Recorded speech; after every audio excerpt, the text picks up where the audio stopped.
wanting instant answers instead of just allowing things to be. Yeah, I will tell you, instant answers, kind of needing this, I need to know how this is going to turn out, is very much indicative of the ego, of separate self, right? Very much. I need to know this, right? I need to know this, subject, object. It's no longer me sitting here that actually is perfectly safe and okay, but a little me in my head, right, or the VR headset, right, the little avatar needs to know. And the thought, so believable that I need to know it, creating all this tension and stress. But then you investigate and you come in, you breathe, right? First breathe, come into the body. Always good to come into the body first, breathe. Whew, kind of pull yourself out a little bit. And then to look at it. Who needs to know that? Why did I think I needed to know that? How many things? I mean, there's always going to be things that are unanswered. And we've gone through our whole lives that way. But then all of a sudden the ego wants to feed on one little thing. I need to know how this is going to turn out. Right? Instead of investigating and saying, well, do I need to know? Because if I'm coming in and breathing and feeling spaciousness and ease, once I pull myself out of the story,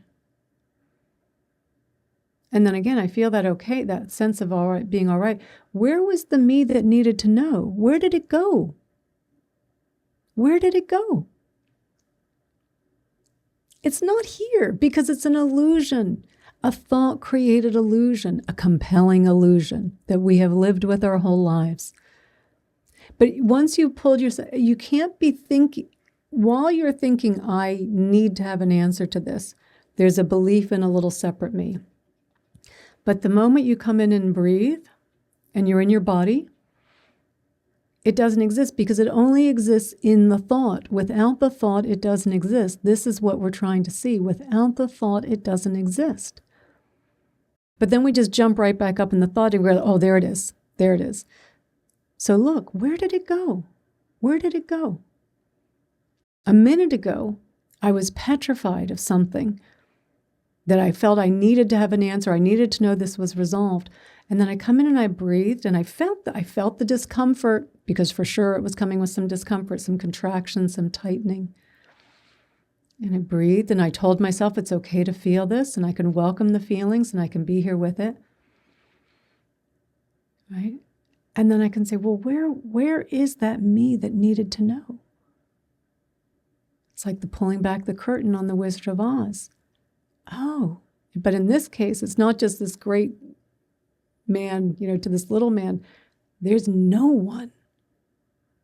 And you go, oh, I have let this thought pattern, this thought habit, my whole life rule my life. But when I stopped and started investigating it,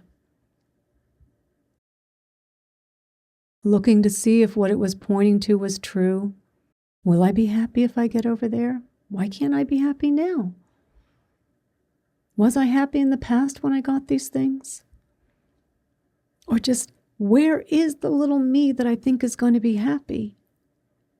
Every time we investigate it, we're pulling the curtain back and we're seeing, oh, it's not real. And that is such a deep insight into coming into presence. And oh, it's such a relief. But the pattern is so strong, so ingrained, and it's so deep in our culture, in our very materialistic, egocentric culture. So it takes time. It's a lot of seeing this again and again and again. So no beating yourself up because it's like, man, I just did that 10 minutes ago and it's back again. Okay. Keep looking. It's a pattern. It's a pattern. It's a pattern. We've got to just keep looking, pulling ourselves out.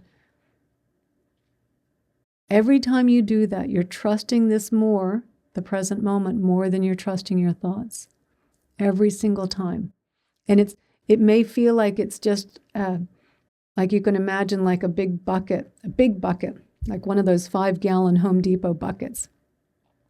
And let's say every time you walk by that bucket, you throw a little tiny pebble in the bucket. So every time you investigate, you're putting a little tiny pebble. After a few weeks, a few months, like you look and that bucket's starting to fill up. And you're like, man, it feels like these little tiny practices, but every meditation, every time you pull yourself back into the present moment, every time you investigate, you're starting to really see. And eventually it does get to the point where, because again, the patterns still play out. There's just, I don't know what it is, but it's neurological, of course. There are neural pathways that have just been repeated so long. It's like walking down a path right in the forest. And if thousands of people have walked down that path every day, it's really, really, really deep, and it's, there's nothing growing on it, right? And that's kind of these different neural pathways that we have for thinking about ourselves, the self-referential network. And so it does take time, even as you're seeing, it takes time to, it takes time that they come up less and less. You're not getting lost, it's less frequent, but they're still coming up, but there's just a seeing, see you again, I see you again, I see you doubt, I see you fear, right? Not in a suppressing, and not just in a suppressing, because if it's something a little bit stronger like we do, then you need to come in and feel it, but very often it's just I see you, I see you. And it's just, you're kind of 10 feet away from the bucket and you throw a little pebble in because you're like, yep, got that. Yep, I saw it, I know. So it's a process, but every time you look into your thoughts and you see and you question and you pull the thread out of that little me, the story that's in there, and you start identifying less with it, over time, it just becomes like you just see it, but you're just not as caught up in it. You're not as caught up in it.